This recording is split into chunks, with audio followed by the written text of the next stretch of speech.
What's going on, Robo family? Tonight's the last Saturday of the 2022 year, and I wanted to make sure I got this live stream done. It's been a live stream that I have been wanting to do for quite some while here, and because of scheduling conflicts and such, I've had to reschedule this live stream for a minute here. But finally, I'm able to get in here and get it done. And hopefully, this will be of some benefit to you and the community. But it's, can the pairing crisis in the Black community, can that be repaired? And not just can it be repaired, but how to go about repairing it. And obviously, this started for me, seeing Kevin Samuels, and kind of got being married. You kind of miss out on the loop, or you're out of the loop of what's going on in the dating world. So you're not really paying attention. Like not really understanding that the marriage rates are down in the Black community, and you're just really not aware of it. But became aware of it with Kevin Samuels, so forth, the rise of Kevin Samuels, and kind of taking a look at his content, and taking a look at his content, and then seeing uh, the just kind of getting an understanding of what's going on. but I did a live stream back in October October 25th, 2021, called "They Came for the Title," and it was a play on Kevin Samuels being kind of the uh, reigning king of Black YouTube in terms of his popularity, and his popularity and just his dramatic growth from the average at best video. But I took a look at a couple of different content creators who I saw that maybe they disagree with Kevin in his approach, or in his methodology, or even with his solution for the problem, or the mating and dating crisis, or what have you. And I went through and kind of just spoke about a few of them, as you can see here on the screen there. Um, the Derek Jackson, Umar Johnson, Creflo Dollar, Dr. Boyce Watkins, and Omawali Africa, a content creator in the YouTube space. But anyway, so I kind of laid out the case and arguments or what have you against them. But in that video, I basically kind of stated how the first four have been discredited in some way. Of course, Derek Jackson's first initial scandal, and now his second one. I'll get around to covering that at some point. And Umar Johnson had some you know things that weren't looking too favorable in his, with saying he was celibate and with a conscious stripper and so forth. I'm just kind of paraphrasing or just to give you the cliff notes of this YouTube. But it's a good video. I went through, broke down a lot of different information. Creflo Dollar had some issues with the being the poverty prosperity pimp, excuse me, I can't even get the words out. And then Boyce Watkins also had some issues in terms of some of his business partners, some of his business dealings, and some of the shady guys that he might have co-signed and had, that he was working with. But in that video, I basically stated that there's one brother who hadn't been discredited, and who um was has very good chance of coming up with an issue, or excuse me, a solution, um, because wanted, they all had somewhat criticisms of Kevin Samuels and his tactics or whatever. But Dr. Umar Johnson and Omawali Africa, being which, and let me say this, and shout out to those two brothers, much respect to them, because though they had differences with Kevin Samuels, when Kevin Samuels died, there were no further harsh words about Kevin Samuels or anything. There was, obviously condolences to his family, and they were very gracious in how they speak about Kevin Samuels even to this day. Even though they might have disagreed with him, even though there might have been personal shots taken one way or the other, right, back or forth. But once the brother passed, then it was, very gracious, and you can see the authenticity of how much they care about Black people, Black men in particular, because you may have disagreed with Kevin, but he was a Black man, so a Black man dying at 56 or 59, whichever report was accurate. Um, that he's still a Black man, and it's like, wow, you don't want to see a Black man die at 56, and he's just coming into whatever his purpose, whether we agree with it or not, is, or whatever. So, but then there were there were two who took shots at Kevin Samuels. And I did a video on this, when he died, but I didn't put it out. A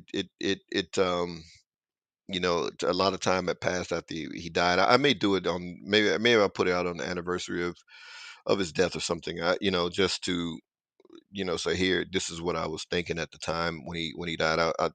I took a look at a lot of different content creators, those who had a particular issues and beef with him, And what I saw was a lot of most of the brothers.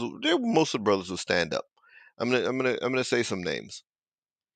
And I don't watch Tommy Sotomayor, but I went specifically to look at Tommy Sotomayor and to see what he said about Kevin Samuels once he died, because there was a lot of animosity between the two.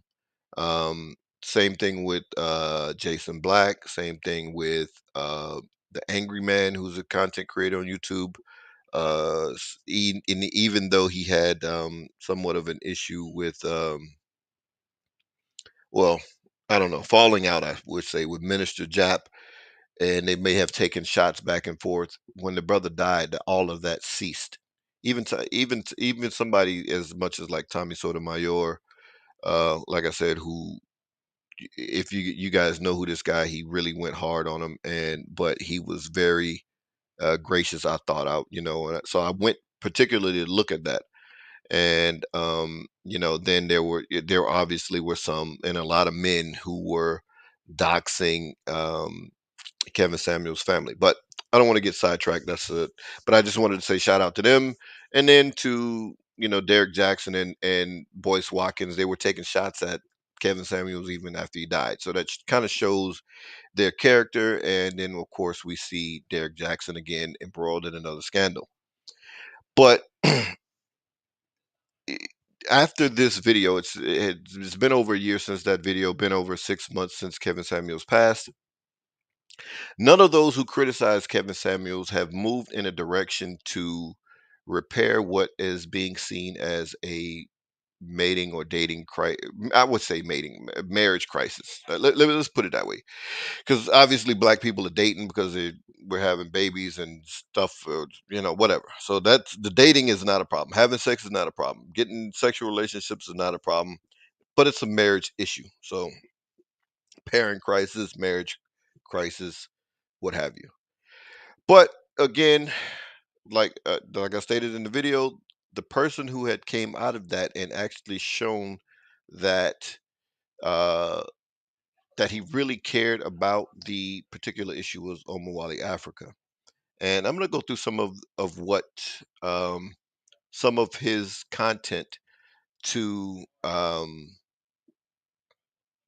just to understand some of what he's done, and my thoughts on it. And from there, do I believe that this crisis or what have you, can it be resolved, or how can it be solved or resolved? And you know so first thing I want to play is it's a clip. Omawali, on his channel, he took but he made a particular effort to further the conversation that Kevin Samuel started.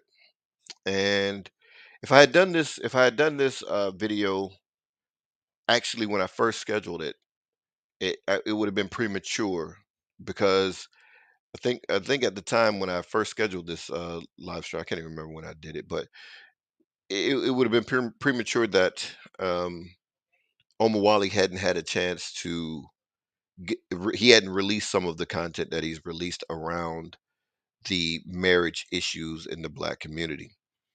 And what is the issue? What is the issue that we've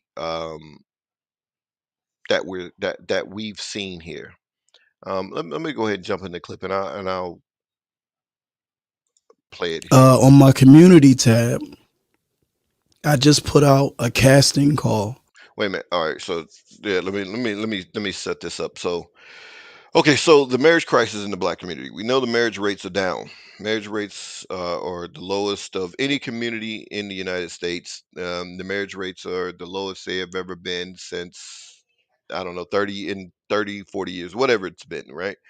So so marriage rates are down for black people, right? Um,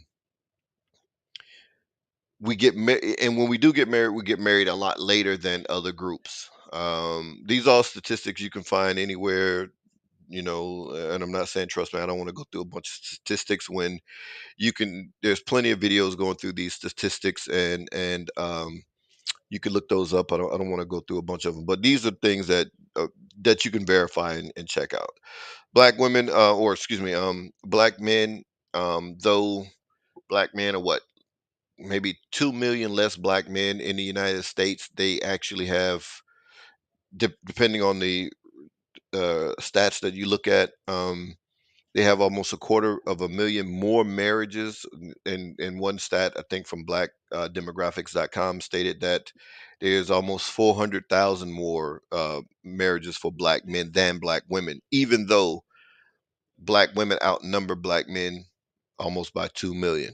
And we've seen all the other stats that 1 in 4 black women will get married in their lifetime, if at all. And so all these statistics that we're seeing, and obviously that's bearing out. Kevin Samuels, his channel, his YouTube channel, his YouTube show, whatever was the content that we saw everyday average women, sometimes women below in what's known as the sexual marketplace. Your value in the dating market, basically the dating and marriage market. What is your value in the dating and mating market? Sexual marketplace value, or sexual market value, whatever. So they will be way below average, but felt that they deserve someone way above average. So you would have the women who have 2 3 kids out of wedlock, never married, by 2 3 different dudes. um then they are 40 50 pounds overweight, um but they may have had a PhD or a master's degree or whatever, some type of job. So they felt that because I'm making 6 figures, I need a guy that's making 6 figures, got the six pack, he's 6 feet tall. These very, very rare brothers, which it was a minuscule brother, a number of brothers. I think it's what, if a black man makes 75,000 or more, he's in the top 15%, because the average black man makes 42,000 or 40,000, something like that.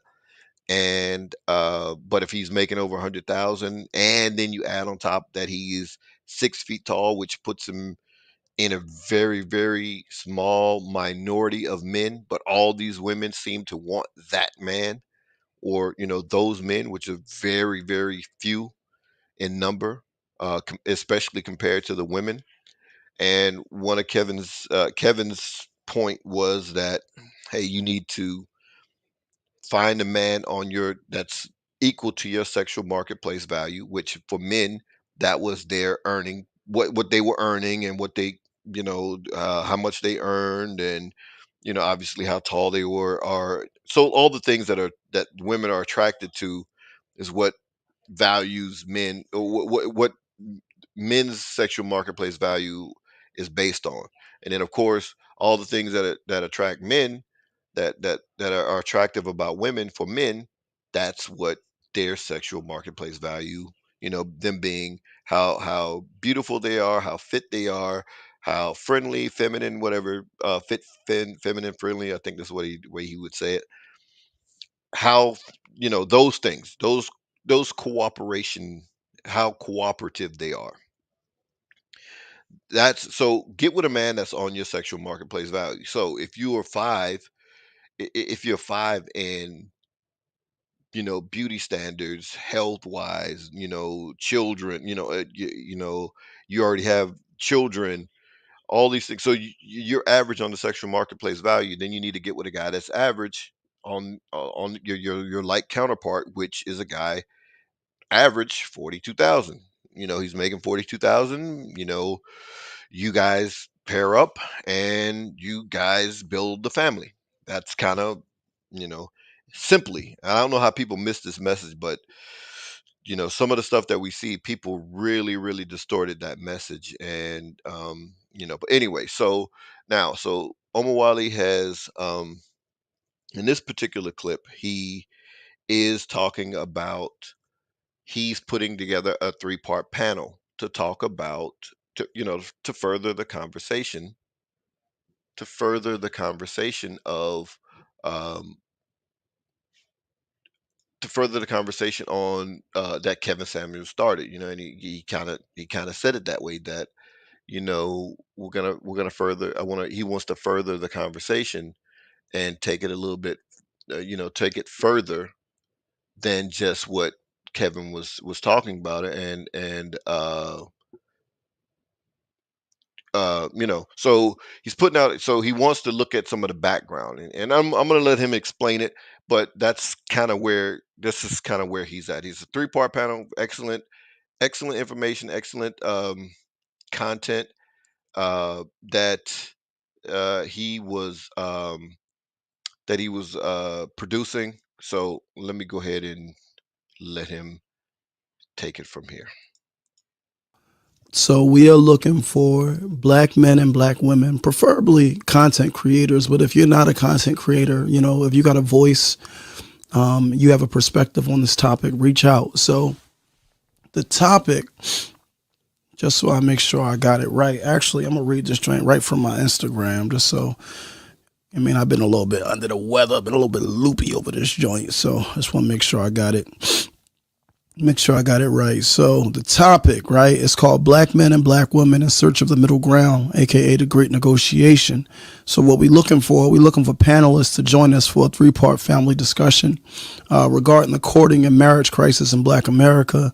The goal of the panel is to bring together a group of black men and black women to discuss the following issues, right? So there's 3 points.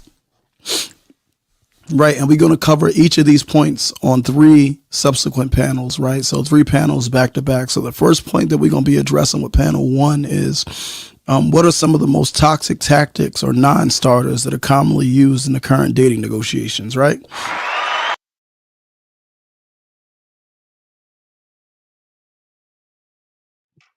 And this is excellent because he's identifying the problems.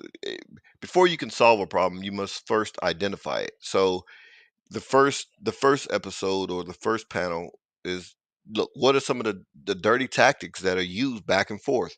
You know, men calling women this, women calling men this.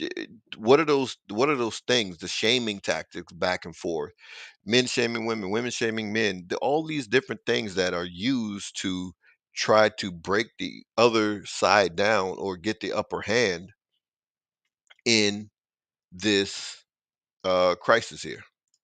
That's point 1. Point 2 is what are the root causes of the mating and dating crisis in Black America? Very excellent point. What are the root causes of it?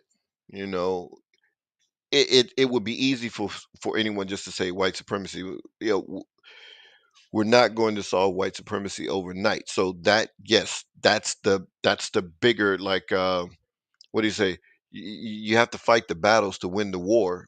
Obviously, the war is the larger scheme of things is white supremacy. If anyone's going to just jump in here and say that, and Kevin acknowledged that, but a lot of detractors, I think even Omwali was stating that he wouldn't focus on them. It's like we're not going to solve that overnight. And I think I even said that in that live stream, last year, that he's acknowledged that he's acknowledged white supremacy, but we still have to fight the battles. And I understand even with that, Omwali still had criticisms, which is fair, but that's been acknowledged. So we have to remove that from the table because we can't solve that overnight. So that's going to be there. And one of the ways to actually solve that is to actually to get families together and build community to win that war together, because we need each other in order to win it.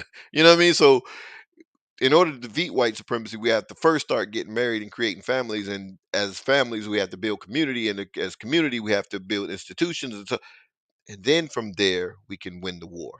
But anyway, let me keep going. Causes, plural, because there's more than one. And point 3 is how do we structure a win-win arrangement for black men and black women in our mating and dating negotiations, right? A win-win. You know what I'm saying? So And that's the hardest one. How can you get a win-win for people who are entrenched on in their positions? Like World War I, when they were fighting in trenches. Okay, each side is in trenches. Nobody wants to come up and start shooting, because the first people to come up to start shooting, or excuse me, the first people to come out of their trenches will be the first people to get shot, and most likely the side that's going to lose the battle or whatever. So it seems that's where black men and women are at this point. That and we could say online, and people say, "Oh, it's only online." There's people behind these people. There's actual real people behind these accounts, and it's showing in the numbers that black people aren't getting married. So then there's that. All of the troll accounts celebrating Kevin Samuel's death ain't just white supremacists and white people and white men or whatever. There's black women behind that as well. So there's black men behind accounts, you know, criticizing black women. We see them every day because people talk about the manosphere. That just isn't online. Those are real people making online content, but those are real people. They're affecting people in real life. So it isn't just online. If you interested in being a part of that panel discussion and part one, part two, and part three, hopefully all three of them, reach out to me. My email is on my community tab. Okay, that was it for that. It's already passed, so I'm chopping it off because it's already passed and we missed the panels. I'm part of his replay gang, as he calls it. I can never catch people live. I always have to replay everything. Just have a lot going on. But anyway, so that's kind of where he got started, and I want to play. I want to play something good because he stated that he gave it another name. Actually, he gave it another name, and he stated it came from his wife that she she called it the Great Negotiation, and that just shows you what having an intelligent woman on your side, married to an intelligent woman, how that can help you move forward because he had to think he gave her much respect and as me as well because that's it was excellent calling this the great negotiation, and that was actually excellent. Let me cue that just real quick here.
Family. This is going to be one of those fun Black of Duty family shows. We definitely going to be dropping the link at some point.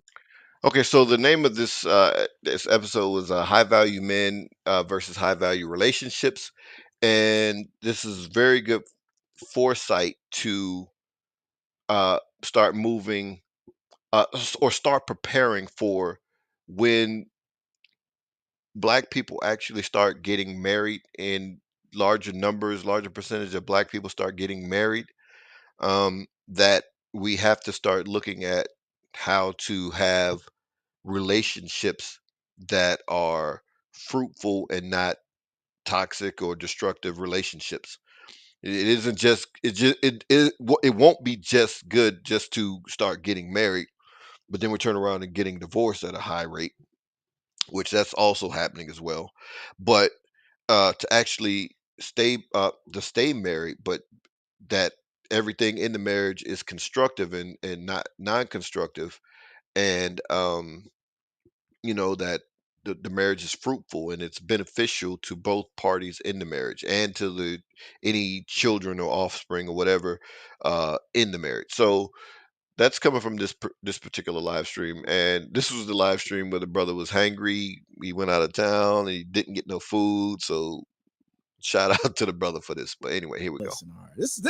This is going to be a really good show tonight, family. This is going to be one of those fun Black of Duty family shows. We definitely going to be dropping the link at some point if folks want to, call up and build and have conversation with the panel. But I really did convene an excellent, grouping of panelists who represent a wide variety of perspectives within the Black sector to have a conversation. Y'all saw the thumbnail. The thumbnail is high value men versus high value relationships. Now, high value relationships, what is it? What is a high value relationship? There's been a lot of conversations around this notion of a high value man. But, I was talking to my brother, Dr. Alanobi, and I said, yo, I want to do this panel because, Alanobi created this amazing series called We Need to Talk. Kevin Samuel started this conversation. And I said to him, like, yeah, Kevin Samuel started a great conversation, but it's time we evolve the discussion, right? A lot of our discussions sometimes get trapped or stuck in the muck and in the mire, right? So how do we evolve the discussion, right? How do we establish a more relational paradigm, right, that works for the collective, right, to build those strong family units that, for all intents and purposes, that's what Kevin Samuels was trying to do. That was a huge part of his ministry. I was one of his critics, and I always argued that Kevin Samuels absolutely did a fantastic job at diagnosing the problem, but I disagreed with his treatment plan. But that being said, I don't want to tear down that brother's good works. Y'all, matter of fact, do me a favor. Everybody put a Black of Duty fist in the chat for the brother Kevin Samuels, aka the Godfather, because we're going to show that brother some love because he did indeed start this conversation. And this is an important conversation. A major intention of his work was to see the development of Black families, of Black men and Black women getting together and establishing that critical family unit that is the nucleus, the cell of a healthy community, right? Kevin. Okay, so let me stop here. But see, like I said, there he's very gracious when referring to Kevin Samuels, and I kind of touched on this in the live stream from a year ago about, okay, so he said he had an issue with Kevin Samuels' treatment plan. And from that, from that live stream, like I said, October 25th, 2021, I just kind of waited because I wanted to see that. I'm going to just kind of summarize, and I don't want to misrepresent what he stated. So this is my interpretation of watching all of his content, and in particular the criticism of Kevin Samuels and or the Black Manosphere, which may be kind of separate because there are different issues happening within those. But anyway, one of the things that he criticized or had a criticism of Kevin Samuels was that he felt that Kevin Samuels, as he stated, his treatment plan was very Eurocentric in nature, and it isn't healthy for Africans. So fine to have that perspective. But what I was waiting to see from Umwali was that, any historical, because he would talk about the historical analysis, and then come up with a treatment plan. If you have no connection to history, so forth. So what I was waiting to see was, if there was any particular case of this type of situation happening with any Africans anywhere in history, and to see what that remedy, how did they remedy that particular issue. And obviously, then if those Africans did it, we're African, no matter how Europeanized we might be because of, you know, the Europe, white supremacy, European state of society, whatever that we live in. So we're all Europeanized, whatever. So, but we're still African. So if those Africans can do it, then we can kind of, if modify whatever that plan, that treatment, whatever they did. I never saw that. So it seemed to me that because he's very good with history and historical analysis, and he tied a lot of um like the red pill, he tied a lot of that back to historical, his historical analysis tied it back to the Romans and how the Romans got started, and an excellent breakdown, no disagreement of how the Romans did things versus how the Africans did things. And Omawale, I mean, excuse me, Kevin Samuels and some of the other Black Manosphere, Anton Daniels, and some of them guys are pulling right from the because he called it the Romanization of the red pill or something to that effect, on his channel. Check that. Matter of fact, check out that whole podcast, all of those episodes. But he tied it back to that, and that okay, anything that that's European in nature like that is not, um, and I would see in his live chats or whatever, that would be one of the major criticisms of people who came up. Well, Kevin Samuels is not, he's not Afrocentric. He's not from a, I was like, I would always, I'm sitting up here like, well, the majority of his callers aren't Afrocentric either. So would it would his effect have been as much or as large as it was if, because there were some people who would call in that probably didn't even see themselves as African. So if he was given a treatment plan for Africans, would it have been as effective? Who knows? But because it didn't happen. But you know, maybe that perspective was rejected. But because we are Europeanized in a certain way, is the African, is the African treatment plan going to solve the issue? I don't know, because one thing is, well, the second thing is, not only did I not only did I never see, Omawali,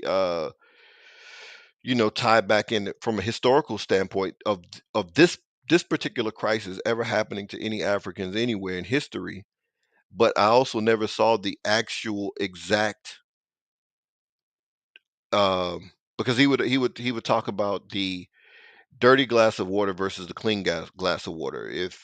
If people are only offered a dirty glass of water, they're going to drink it. But if they're offered a dirty glass of water and a clean glass of water, they're going to choose the clean glass of water every time. And one of my arguments was that you're not actually making the analogy correct, because you're not you're not offering those women who were calling Kevin Samuels, they can't call in, they weren't calling, you didn't position yourself to be in a position for them to call into you and then get the answers that they needed to get in order to try to attract the man that they wanted in an African perspective. And that was my argument. So I never saw that. I mean, I really still haven't seen that, but that okay, you don't like Kevin Samuel's treatment plan? What is your treatment plan? And and I didn't actually dwell on this when he said the second panel was going to be what are some of the causes of the the mating, the pairing crisis, the mating and dating marriage crisis, whatever, in the Black community. What are some of the causes? And like you said, causes plural because there's more than one. Yes, there's more than one. But one of the biggest ones that we've seen, and it's evidenced. Just even if we never saw Kevin Samuels, we could just take one statistic that, the statistic of Black men having more marriages, though there's less Black men than Black women, but they have more marriages than Black women. So that means Black men are getting married more than Black women, even though there's less. They're more numerically. So then that means because there's a higher percentage of black men married than black women.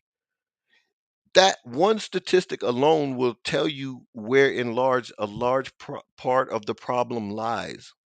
It lies with black women not wanting to get married, or not feeling that the people, the marriageable men in the community is marriage worthy.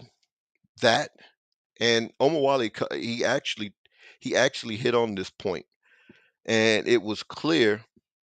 And I think he did it. I think I feel, or I believe that he knows this is the problem. This is why he had a particular series on it, on his 3-part series, called the uh something about the black female ego, confronting the black female ego, confronting the black female ego. He had a 3-part series. Yes, it got derailed by a divestor that came on, and her whole intent was to troll. But it got derailed. But even without her, it was clear in that he stated it again. Whenever he started talking about black women, they're like, "Hey, hold on here." So d- that we have too much evidence. That's where the largest part of the problem lies. Yes, black men have a lot of things that we have to get right. Not all black men are going to make $100,000. It's just not going to happen. We're not all going to make that amount of money or above. It's just not going to happen.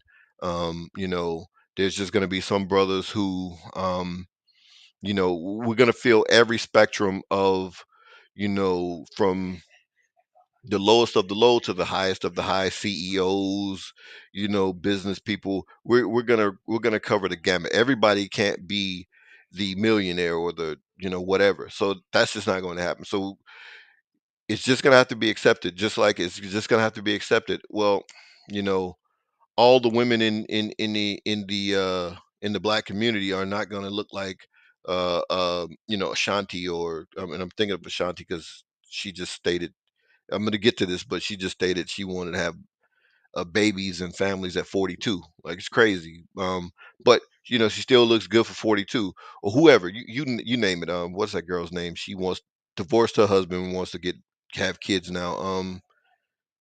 Megan Good.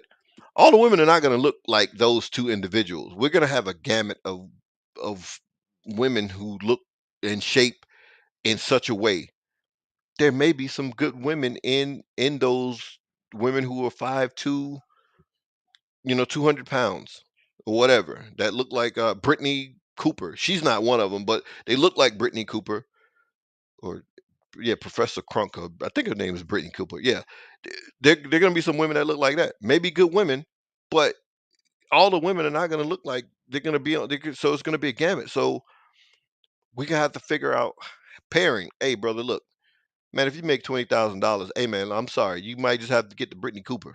You know what I mean? Like, and Brittany Cooper, just because you are a PhD candidate, that don't mean you are entitled to the what's that brother's name from Boys in the Hood?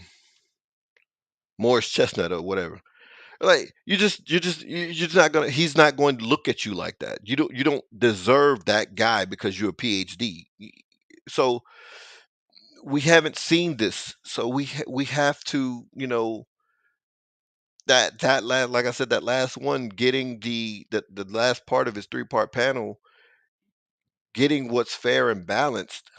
You know, if it's about community, there's got to be sacrifices made on both sides, and I don't think either side is going to be willing to do it, especially the black female side, because again, we have to see if there's been a time in those panels that I totally agreed. You could see it, that black women think they're better than black men as a whole. They think they are above us. They think they are better than, and not all, but I'm saying as a group, because that's what's being portrayed, right? We see the liberals and the Democrats, pumping up black women every chance they get. Black women does do this, black women do, black women magic, black women rock, black.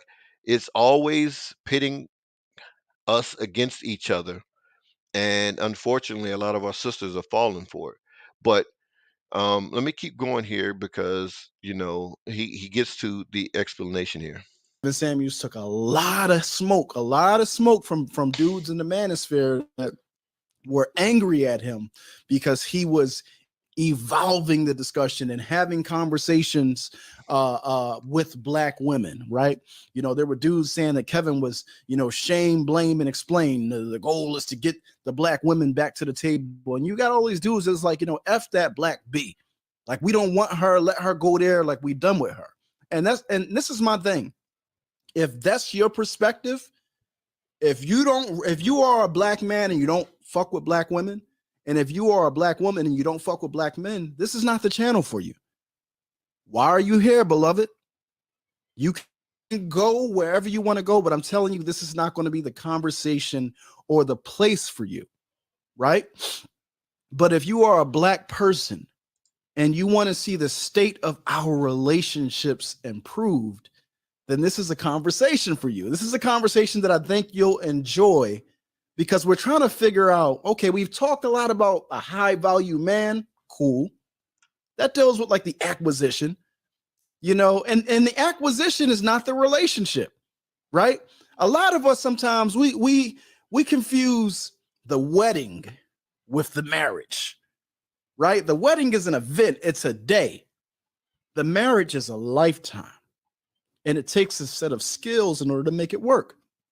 So the question that we want to develop tonight is, or the question that we want to answer tonight is, what are those skills, right? Because unfortunately, the high value man concept in some ways got away from Kevin. You got dudes like DJ Academics in the middle of hotel lobbies like, bitch, I'm the prize. Yo, he couldn't have spoke more facts than that. Yo, it absolutely, that conversation absolutely got away from Kevin Samuels, and you know it wasn't his fault that he put out a concept, and it's an accurate concept that there are men of higher value than other men. It is what it is. I mean, I I see Muslims all the time try to um try to argue against that. I was like, dude, even amongst the Muslims, there are higher value men than other men. I'm like, whether you want to take it as he's a scholar, he has more knowledge than another person. He is higher value because the value of the scholars, uh, you know, um, uh, uh, uh, a scholar is more valuable than just the regular person, the regular layman. I mean, when we lost when we lost scholars in the past, so many years, Dr. Francis Cresswell saying Dr. Ben, Dr. Clark. We lost all these. You know how what a hit that is to the community. Though we have their books and we have online lectures or videos or whatever, it isn't like having the person there that can in real time see a particular situation. Like for instance, being able to speak to elders about this particular this pairing crisis and tap them for knowledge, you know that's a loss to the community. So they're higher value than we are in terms of, because of their knowledge, because of the sacrifice that they made to study, to research, to gain that knowledge. Of course they're higher value than us. And it isn't just about money. People try to reduce what Kevin stated with the high value man to just money, but that has to be a component of it, because you can't be knowledgeable and broke and walk. You have no value to nobody. In Islam it says one of the most beloved people to Allah, the higher you go higher in status to Allah, the more valuable you are to people. The more I can help out people, the more valuable I am. But it did get away from him, like you said, academics and some of these guys, and if you got to run around and tell a woman you're high value, man, you ain't really high value like that. I mean, I don't care if other people say it. I don't care if you got the money, you know, but then we had the opposite. We had guys who clearly aren't high value according to Kevin's standards, which you had to meet all 6 points, not just the financial component, but you had to meet those other points. And hell, some of them didn't even meet the financial component. Hey, I'm high value. Now, um, I don't know. I said I'm the prize, god damn it. Yeah, I mean you got dudes like Fresh and Fit that are abusing this concept of a high value man. And it was a beautiful construct that Kevin developed in order to tease out a conversation that was so necessary. He said, okay, you talk to the sisters. He said, okay, well, what kind of life do you want? How many children do you want? Right? Do you want to work? Okay, you don't want the soft life, right? So that means this man is going to need to earn between, let's say, 150 to 300K in order to provide you with what it is that you want. So that's the man that you want. Okay, well, this is what that man wants, right? Let me stop here, and I apologize because he was in a Omawali was in a hotel, so the video on his side, as it was recorded, was a bit choppy. So that's what you're hearing is not your computer or the stream or anything. Right? Because we've already seen that based on those conversations that Kevin set up, and then Kendra G is still doing the same thing with her channel and in the dating live that she does. But based on those conversations that he set up, we saw that a large majority of people, of the women in our community, were looking for a small minority of men within our community, right? So it became, it put the man, in a space of scarcity. There's a scarce supply of these high value men, right? So it put the woman, she had to put on her track shoes because she had to now become competitive to run after that high value man because there's a lot of women who want that man, right? That man has a lot of options. So how can you make yourself attractive to that man? And that's what mating and dating is all about. In order to successfully build families and create that institution, the women of a community have to acquire a set of traits that the men of that community find attractive. And likewise, the men of that community have to acquire a set of traits that the women find attractive. So when they come to that marketplace, that transaction or whatever can occur. But how a high value man only allows us to have this much of a conversation that is this wide. And y'all got to pardon my arm over here. Hold on 1 second. Yeah, so he's absolutely right. The high value man piece was a good start because he, that was you. Kevin was able to identify what the majority of the women in the black community who they want. I mean, and I'm saying black community. I know other races of women came on this show or what have you, and they particularly wanted the same type of man. You know, um, hell, but it had it had gotten out of control on both sides with. Again, with dudes running around making $30,000 saying that they were high value, and then you got on the other side to where you were having women as young as 22, 20 in their 20s talking about making 100,000, you broke. Like it had gotten it, that thing had gotten so ridiculous on both sides, and I'm going to cover that in a second. I'm going to let Omawali cover it, but because this is something else that he spoke about, and you know, um, it had just spiraled out of control, and that's kind of where we're at now. Like I said, both sides are in trenches, and nobody wants to pop their head up. You know what I mean? Because the person who or the side that pops their head out of the trenches first gets shot, and they lose the battle. So that's where we're entrenched at here. And let me get this next clip here queued up here.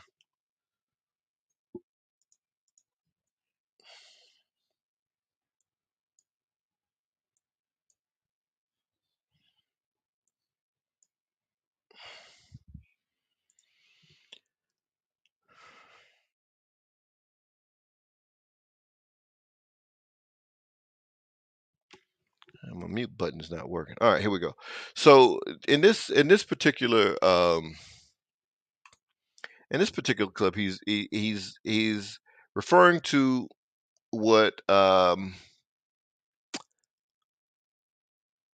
what I stated about where his wife where his wife, you know, kind of gave him that what do you call it, the term the great negotiation. He said the great negrotation. I can't even say it, get it out. Negotiation. And but anyway, so I'm gonna let him explain it, like, again, like, shout out for all the intelligent wives that, you know give give brothers like us sometimes, just they're looking at it from a different standpoint. This is why we're so valuable together, that I'm looking at certain things from my point of view as a husband and father. And then my wife can give me her point of view as a mother and a wife. And I'll be like, damn, that's that's actually better than what I was thinking of sometimes. You know what I mean? Like, and so this is here. I'm saying this is the cover letter, so to speak, to the great negotiation, right? Black men and black women in search of a middle ground. And I told y'all this whole topic was actually inspired by a conversation that I was having with my wife. Shout out to you, baby. You know what I'm saying? This whole topic was inspired by a conversation we were having together, because we was talking about a lot of these kind of like gender war dynamics that we see playing out online. And she had said something to me. She was like, it's not really a gender war. It's a failed negotiation. And when she said that, I was like, damn, that's actually kind of dope. And she called it the great negotiation, because that's really what's happening right now between black men and black women. And what's interesting is, this is a situation that's actually playing out all around the world. The modern capitalist economy has placed some pressures on some of our social institutions. And the primary institution that has been receiving the most pressure has been that of, the family, right? The institution of like marriage.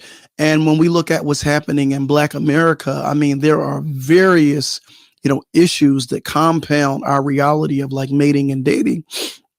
But one of the things that I've observed is that, what we are seeing is black men and black women, right? We are seeing adult males and females who lack adult coping skills, who lack adult communication skills. So as a result, we have to rely heavily on some of our more childish tactics, in this negotiation. And just to prove to the fact that it is a negotiation, everybody always says like, what do you bring to the table, right? That's how all these conversations always start. Like, what do you bring to the table? Well, a table, right? It's the bargaining table. It's the negotiation table. And in any negotiation, whether it be a negotiation that's driven by marketplace economics, or sexual marketplace economics, negotiations are often driven by various tactics. It's driven by psychology. It's driven by most and foremost leverage, right? And we learn that very early on. Just think back to when you were like a young pup, and you first started dating.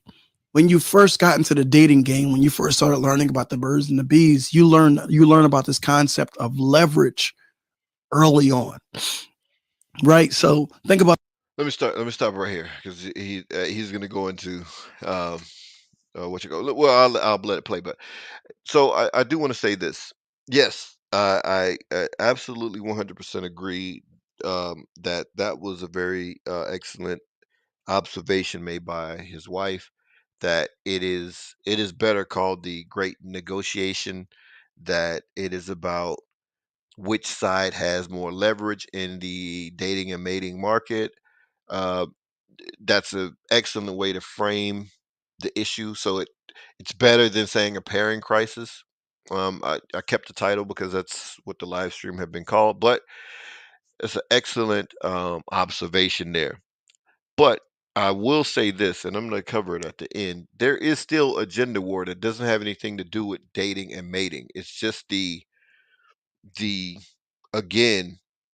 That's why I use that analogy of the trenches, not just in the dating they not in the dating market, but just black men and women just can't get along.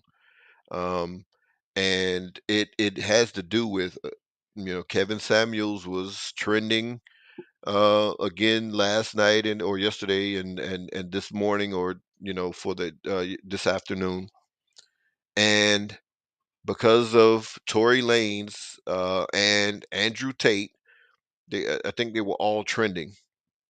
All three were being mentioned together, and you know it's a re-celebration of Kevin Samuel's death, along with a celebration of Tory Lanez being convicted and being sent to prison, and a celebration of Andrew Tate being arrested. So, and it wasn't just because the Kevin Samuels piece that is more so from black women than any other women, and of course Tory Lanez. But the Andrew Tates, yeah, white women were able to jump in there. Some white men, so they threw all three of them in there. But you see it all over Twitter, and you saw it. I mean, I saw it over Facebook too. I mean, it's sick. So there is still that gender war going on that don't have anything to do with dating. It's just okay, beat down the other side, uh, whoever the players are on both sides. But so it is still two things. So, in the dating and mating world, I would say it is a great negotiation and who has more leverage. But to answer that question, it is very clear, and I think, yeah, I think he's going to get to it, or he may not. If I don't, because it's already we went on an hour already. Um, so let me sum it up this way. I know he stated he may play it in I think he might have played it in this one. I can't remember. Um, that he stated how Mumia Obsidian Ali, one of the founders of the Black Manosphere, and then BGS Ibmore, a contributor in the Black Manosphere, how both of them had stated that the gender war was over, black men had already won, and basically based upon what he's saying about so who has more leverage, and in terms of right now who has more leverage. Well, if you just look at it, just simple logic, black men have more leverage, and let me tell you why. um just from a numerical standpoint, if there's less of anything, the thing that's more abundant is and I hate to use this word, but I don't have time to find a better word, so please forgive me, but less valuable. And I'm not saying that black women are valuable, but I'm just using this word for the sake of understanding. So the thing that is more abundant is less valuable than the thing that's less abundant. That's simple economics, right?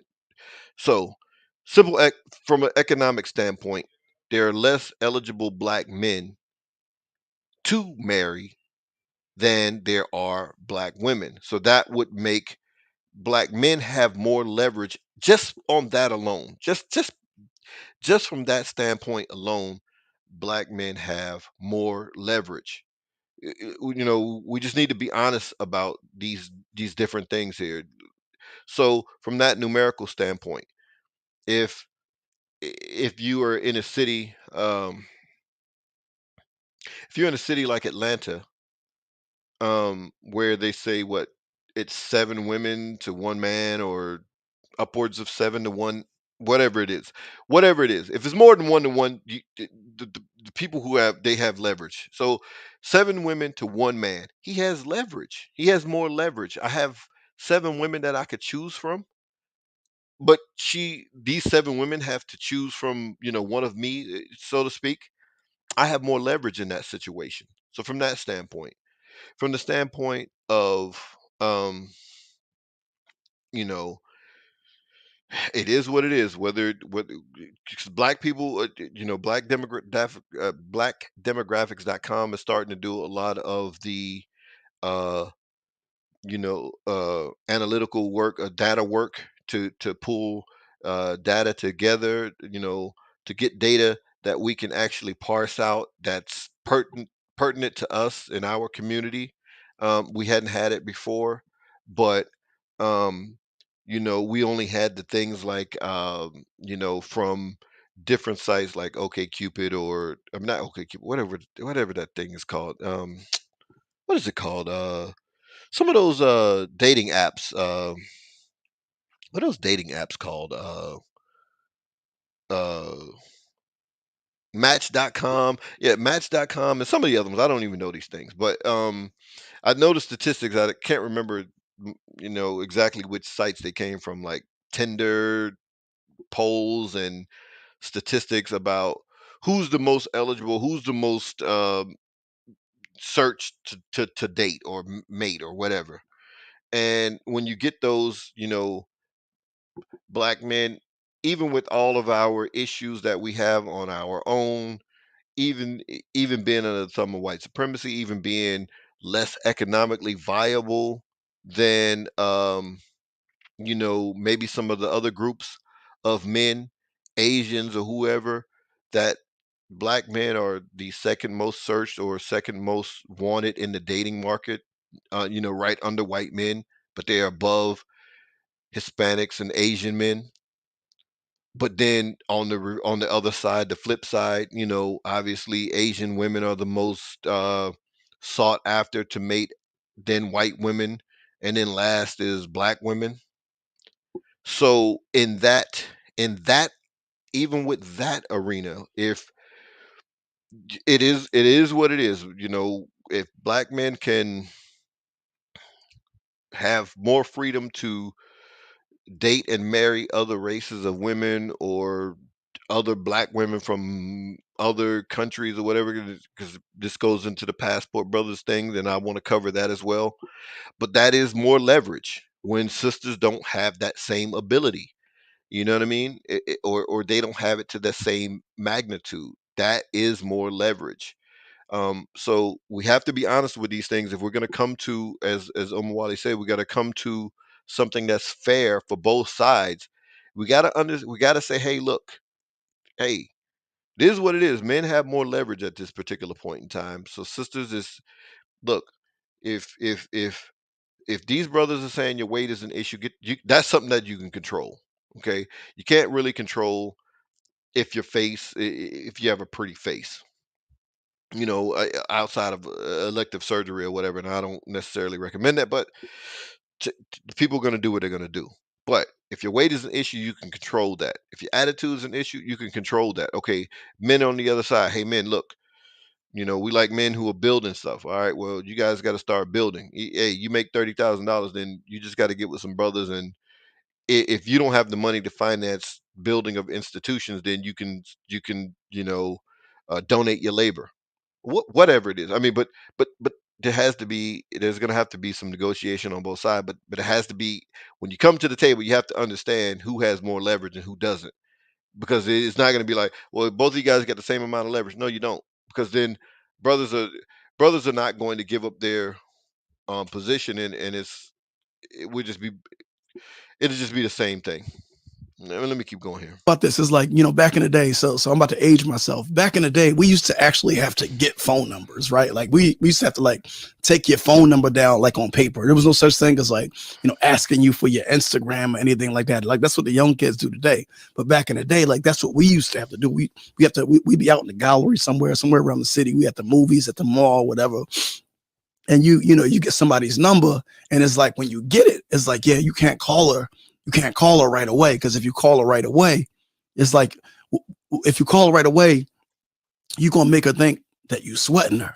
You know what I'm saying? So like this is how we as young men like are talking to one another. And what that's saying without saying it is that if you call her right away, you gonna give away your leverage because she gonna know that you more interested in her than she is to you. And she can kind of like, play that to her to her benefit or to her advantage, right? So, we learn this really early on, just in terms of how the dynamic between men and women, and it's all about who maintains the position of power, right? In this game of birds and bees, it's about like who gives away, their power, and it's like these things, these tactics that we start to learn when we're children. When we become adults and the stakes are even more higher, right? Our tactics become more aggressive, you know. Let me stop him here. And it's funny when he said he's about to age himself. I'm like, man, yeah, that's how we had to get down. Matter of fact, I never forget. We had this. Me and my brother and and some of my friends. We would always we hanging out. It's same thing that he said. We go to the mall wherever we going. We hanging out. Yeah, hell, even walking the neighborhoods. Back in the days, we had to walk neighborhoods when we were younger, and girls be out and walk in the neighborhood or whatever. We had this I had this favorite pen, smooth writing pen. And it was like all the brothers loved that pen to get numbers with. It was like, yo, we would roll up like, yo, you got that pen? Like, yeah, man, I got the pen. You know what I mean? And then I lost the pen. I lost the pen, so we kind of was like, all right, well, we're gonna have to get a new pen happening and so forth. But yeah, that whole thing. But one thing that I think where I slightly disagree with Omawali here is that he was saying that you can't call the girl first because then you would lose your leverage. We already understood that we had no leverage because and we understood that, okay, we already had the cold approach, pretty much either cold approach, or we saw choosing signals. you know this group of girls over there looking at us from over. Okay, all right, we going over, whatever. Sometimes that didn't happen, and we saw them first, and we was like, yo, we going over. So either cold approach, or we saw choosing signals. But nonetheless, we already knew we didn't have the leverage because we wanted their number. We had we had to make the move. You know what I mean? Rarely did it happen that it was like, yo, some girl was like, hey, hey, can I get your number? Whatever. That was rare, but it happened. But it was more often than not that we were. That's why most. This is why it seems like most of the guys, I guess, the game guys in the Black Manosphere or the Manosphere, are guys from Generation X or Generation what is it? Y. Generation Y, I guess, whatever they're called. I don't know. I get confused. All I know is I'm Generation X. Omawali's the generation after me. Um, so it seemed like the game guys are the guys who had to grow up in that era. We didn't have cell phones, so we couldn't get the number and dial right then. So we understood that, hey, it was pertinent for us to call sooner than later because lots of dudes are getting at these girls. So if we go to a mall on Saturday, we can understand, like, look, these girls look good. They're fine, whatever it is. How many dudes approach them and how many times did they give out their number? So we would call sooner than later, maybe not that day, because usually we out at the mall and then we go wherever we going after that, hanging out or whatever. And uh so we probably didn't call that day, but the next day or later on that night or whatever, if it's not too late, but definitely the next day we were calling because we wanted to know if she gave us the right number or not. It was commonplace that some chick will give you the wrong number. So we wanted to make sure we got that out the way first. Boom. Okay, wrong number. All right, fine. No problem. No, we ain't lose nothing. But then we wanted to understand. We wanted the girl, hey, we made an impression. We wanted to be kind of first to be like, hey, they called first. Oh yeah, I remember y'all. We didn't want to get lost in the shuffle of dudes that they might have met, and then and that's calling. And it's like, well, who are you? You know what I mean? Like, who are you? Yo, so and so and so and so. Yo, you remember? Yeah, you know. So we had to establish that soon, and then to weed out, hey, are they are they BSing us or not? Are they on some stupid? Are they on some goofy stuff? Because if they're on some goofy stuff, all right, then throw the number away, and then we hitting it. We back at the mall again doing the same thing or whatever. But we call sooner than later. We already we had no leverage because we wanted their number and we wanted to get with them. So we understood that they had the leverage, and you know, so we called sooner than later, and also that you know, I don't know where that stuff came from. Like, wait a few days to call. I'm like, no, we want to, because what we wanted to do was like, hey, look, if we met you on a Saturday, you know, if possible, if possible, we were trying to pick you up on Sunday. You know what I mean? Like, it was none of this. Okay, well, I'm gonna wait a week to call her, and then or we gonna talk to them all week, and then we go hang out again next Saturday. No, next Saturday we back at the mall trying to meet some new women or girls or whatever. So we were calling sooner than later, and we understood that, hey, we're kind of at their mercy in a sense, because A, they could give us the wrong number, you know, B, they could be flaking, and you know, and we wanted to get those two things right. We want to find those two things out right away. If it's the wrong number, cool, throw it away. Okay, she gave us the right number. You know, she talking about something, she ain't talking about nothing. They they want to get up and hang out today, or they don't want to get up and hang out today. Okay, no problem. Maybe next week we'll put them to the side, and we go down the list. If it's 10 numbers, we like, all right, we calling all of them. Matter of fact, we had one of my homeboys. He was like the designated guy. He would call all the numbers. He's like, yo, he'd take all the numbers at the end of the night and call them all the next day, and be like, yo, this one, yo, you was hollering at her. Give her a call. She want to holler at you.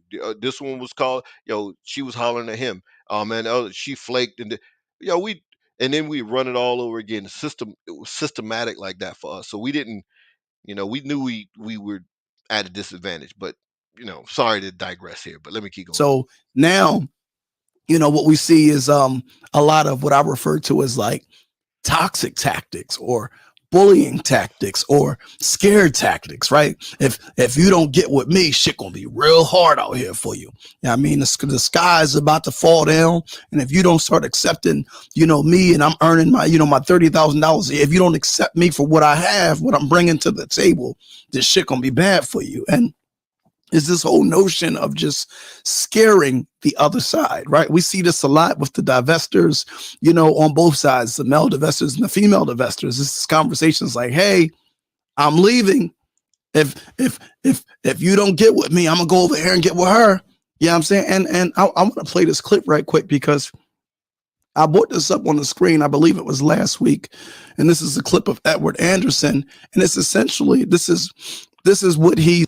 Okay, so let me stop it there.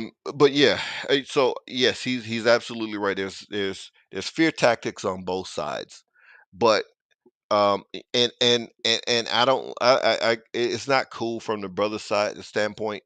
You know, Kevin was doing it, but I guess it was, you know, sometimes some people are gifted in politics. Omawali even says that you know, things are going to get rough for us. You know, things are going to get rougher for us, right? It's not a eh,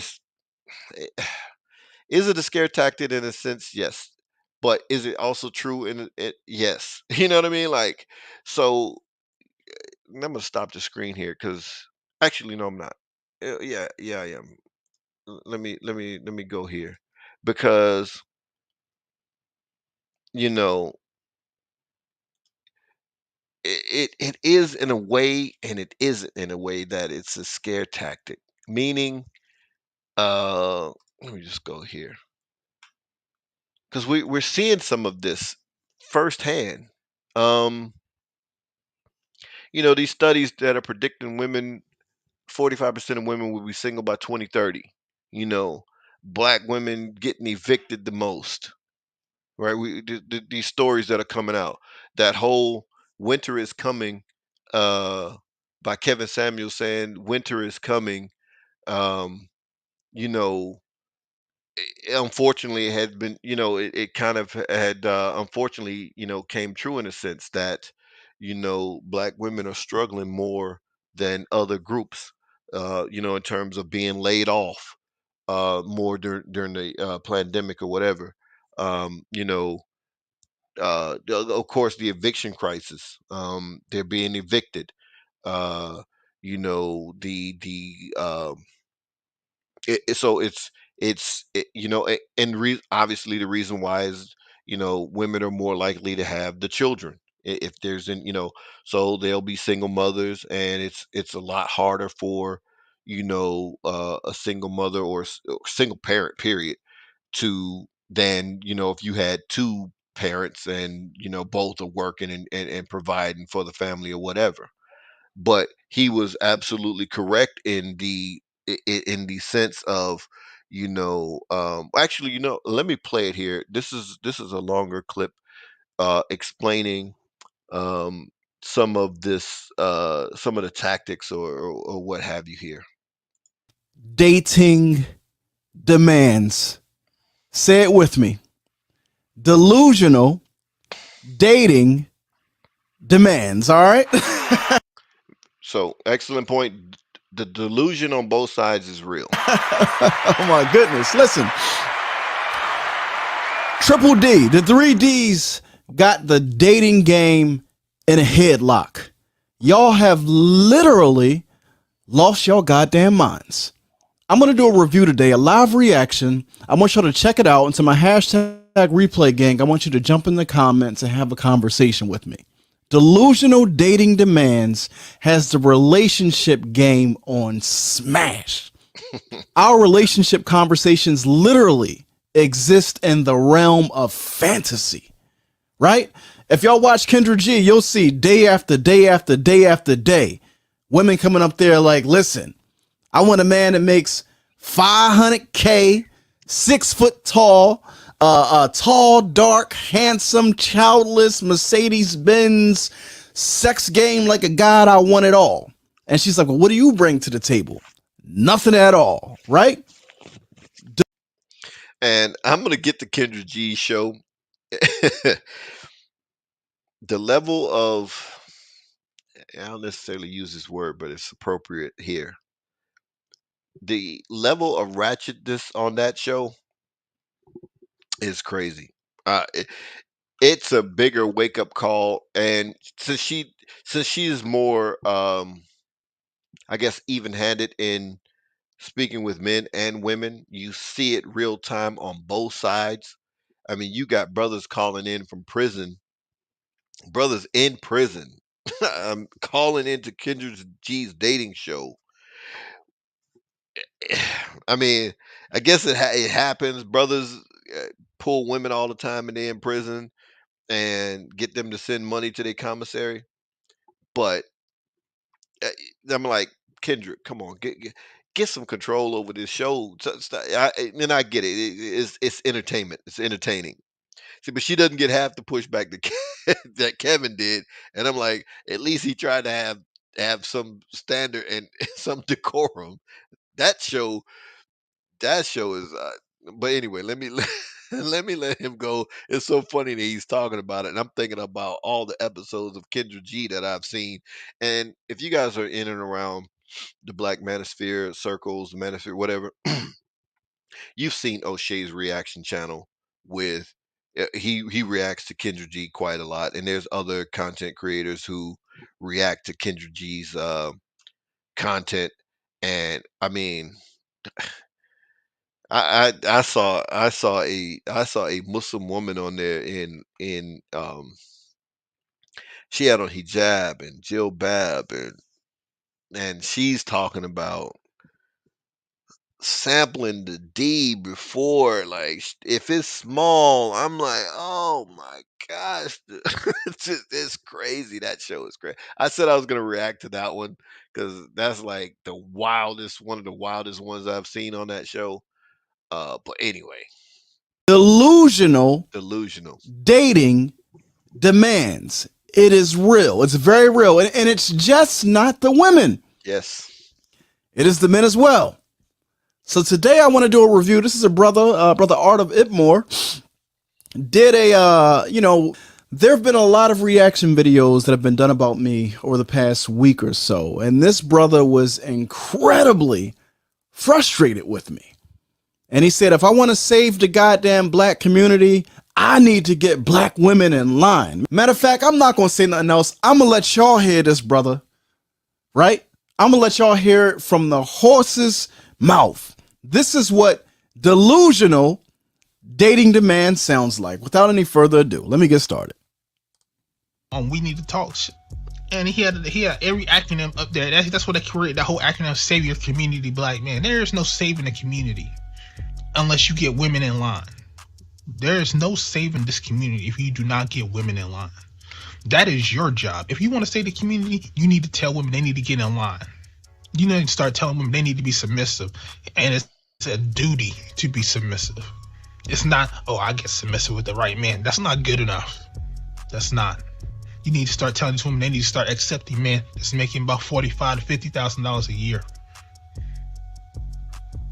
Hell, they need to start accepting men probably making $35,000 a year.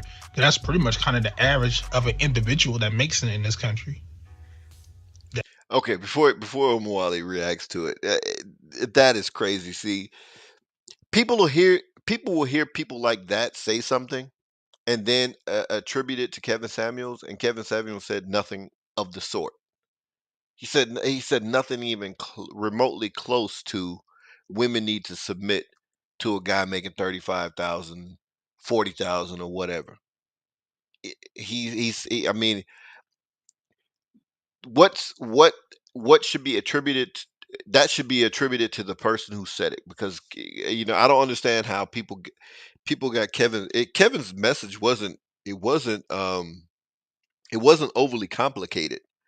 You know, you want women to submit to you, become a high value man. How do you become a high value man? Hey partner, you need to be working 60, 80 hours a week. If you because he said it to brothers who were like, hey, I'm only making $40,000. Hey partner, you need to be working 80 hours a week. If you got to get a second job, get a second job, whatever, to turn you to take that. You can get some disposable income, invest it, whatever. He said this. He didn't say women should just submit to a dude that's making 40,000. Even the women who would come on there and that had a few kids and 200 pounds or whatever it was, 250 pounds, that one, uh even them, he never told them to submit. He said, "Hey, make a deal. Find a man and make a deal. You're average. Find an average man and make a deal." He never said submit to him. So this shouldn't be attributed to Kevin Samuels. Like, man, attributed to Art of Ibmore. Art of Ibmore said it, not Kevin Samuels. And I'm not saying that Omawali's going to do that, but people will hear people say weird stuff and be like, "Oh, that's Kevin Samuels." It actually isn't. I mean, he never said that. He would tell those women who, let's say, let's say the woman of sexual marketplace, SMV, she's a 4, below average. Okay, ma'am, you don't you don't qualify for a guy that's a 9 on the SMV, with a SMV of 9 on the scale. The guy making 200,000, 300,000. You don't qualify for that man. Find the man that you qualify for and make a deal. I've heard him say that so many different times, that to make a deal. He told the chick, average at best chick, to make it, ma'am, what are you on this? And he never rated them. He asked them, what do you rate yourself? Oh, I think I'm a 6. I think that's what the lady said. I'm a 5, or she said I'm a 6 with makeup, a 5 without. He said, okay, ma'am, you're average. Find an average man, an average earning man. Find that man, make a deal. Well, no, I feel like I should get a man that's a okay. Well, you buy a dog and die alone.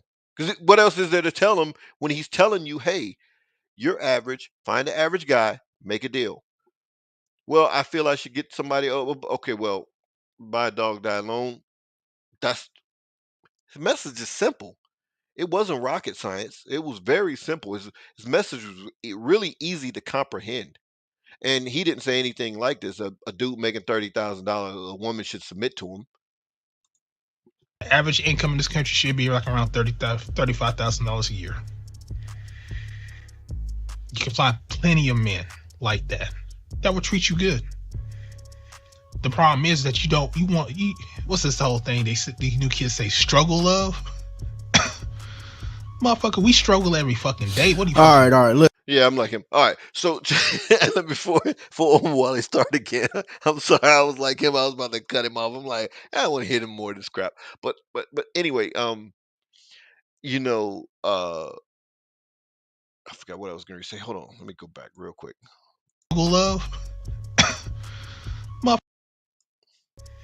The problem is that what's this whole thing they said, $35,000 a year.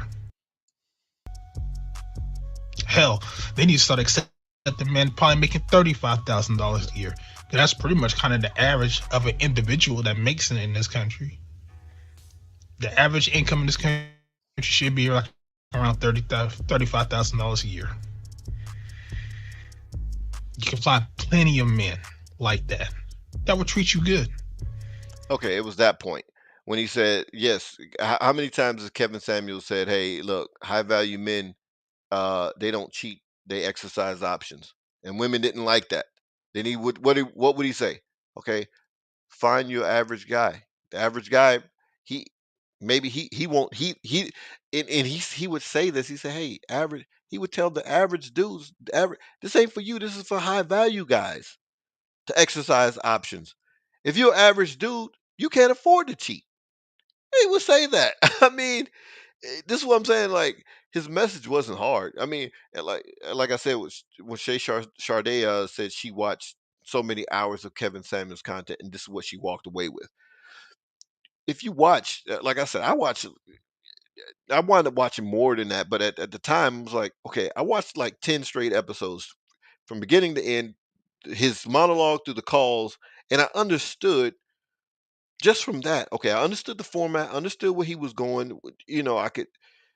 I gauge, and it was like he repeated the things that he said were repetitive. Especially when he got on the calls, it wasn't. He didn't divert too much from his talking points were.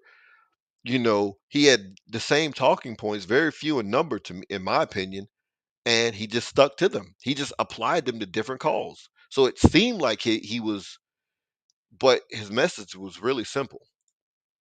The problem is that what's this whole thing these new kids say, struggle love? Motherfucker, we struggle every fucking day. What do you all right. Listen. Triple D's got y'all fucked up out there. Delusional dating demands.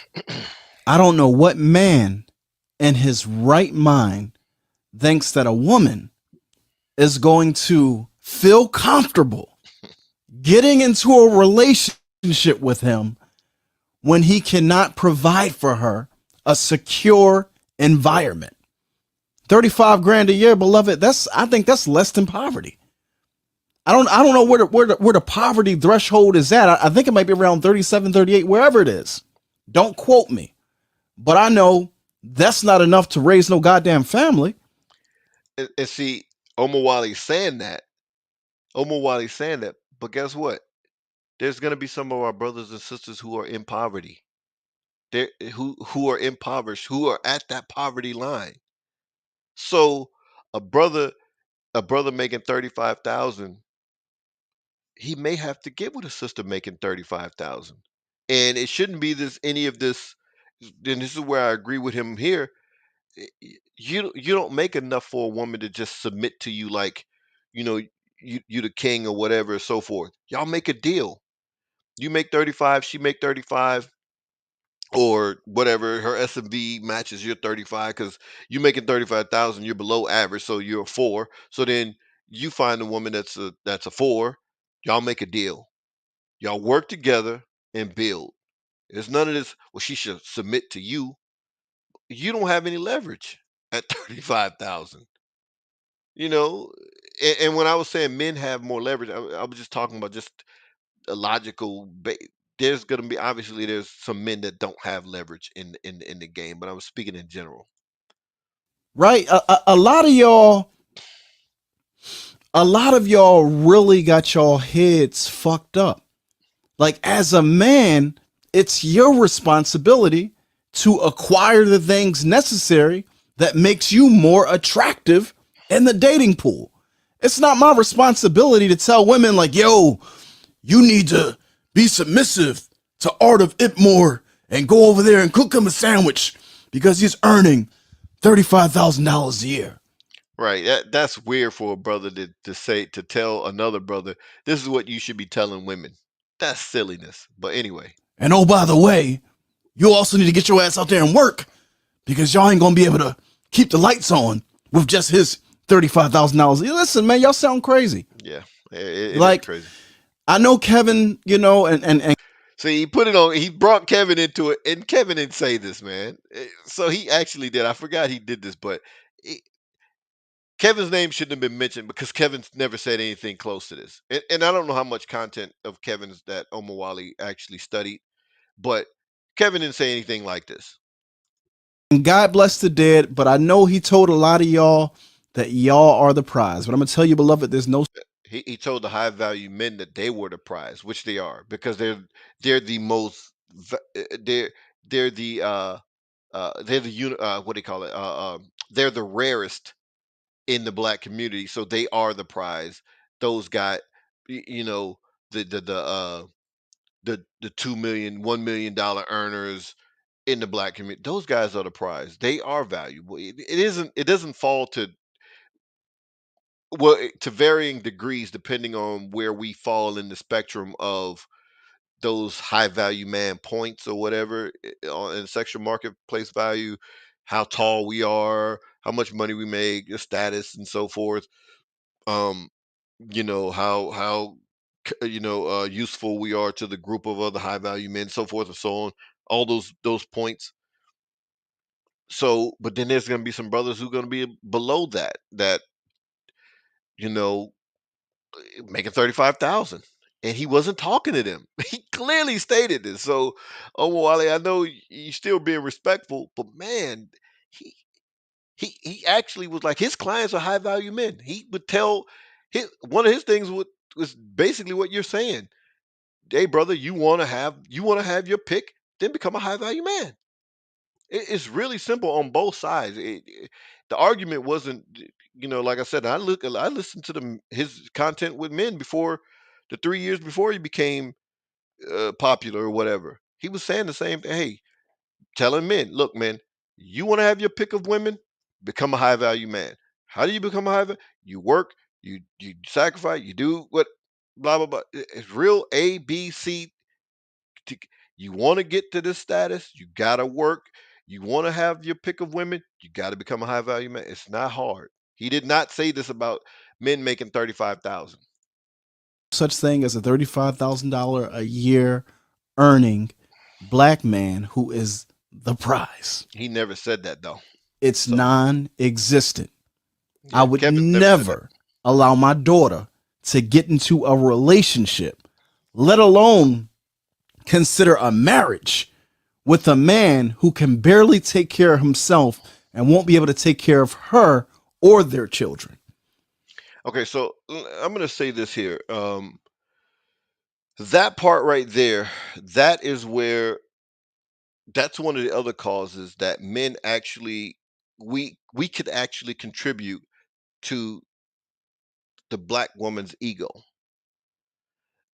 Because when Omar Wally said this, reminded me of Anton Daniels saying similar. I made a video about Anton Daniels, um, being a modern woman. When he was Anton said he wouldn't marry his daughter off to somebody making $50,000.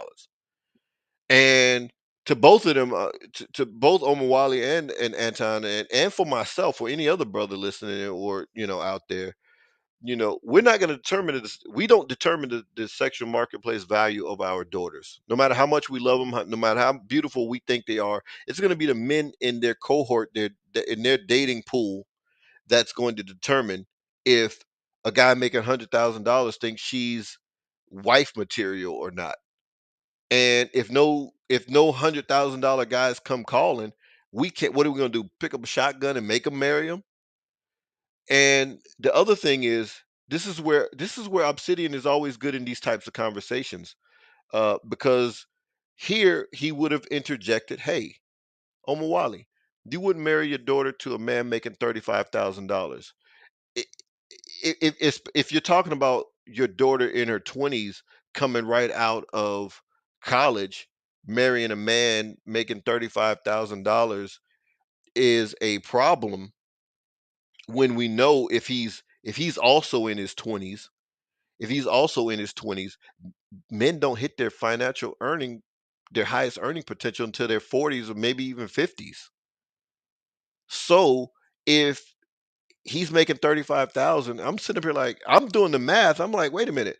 If my daughter comes out of college and a man is making 35,000, depending on the man and what he's making 35,000 doing, if he went to college and so forth and so on, there's context. And I'm like, wait a minute, he's you know uh uh uh he's in some type of financial whatever he's or IT or whatever he's in. He's making 35,000, and I'm like, he's in his 20s. She's in her 20s. She just got out of college. I'm like, why wouldn't that type of man be okay for your daughter to marry? Because by the time that they start having kids, his earnings should increase, especially by the time he gets 35, 40. His earnings should, depending, of course, there's context. you know, if he's, making 35,000 and he's, let's say working at, I don't know, Publix or something, that there's no room for growth. He doesn't update his skill sets, but he has some type of good skill set, trade, whatever. He's making 35, his earning potential increases. So I think Omawali and Anton are looking at themselves like a already made family, a man making 35,000. Yeah, he probably can take care of one. But marrying your daughter to someone making 50,000 for Anton in Anton's case and 30,000 in Omawali's case, if she's in her 20s, I w- I would be saying to my daughters, "Hey, I would expect for you guys to be working together, building something. He's making 35, you making 35, whatever, putting something, because this is how I'm training them. Hey, you know, y'all build something you have, because we all need them. We all need passive income. So, your income goes into, getting rental properties, getting, some type of passive income, some type of assets that are generating income. So that way, when you guys decide, because, again, I'm telling them, you don't have babies within the first 5 years. Make it past that 5 year mark before you start having babies, because most marriages fail within 5 years or whatever. Make it to that 5 year mark, because think that you would have gotten to really gain a friendship and a relationship and a solid foundation with your spouse before you start having children, because that's when things get rough. So if you decide to stay home at that point, guess what? You've worked for 5 years and you've built something. Y'all have built something together.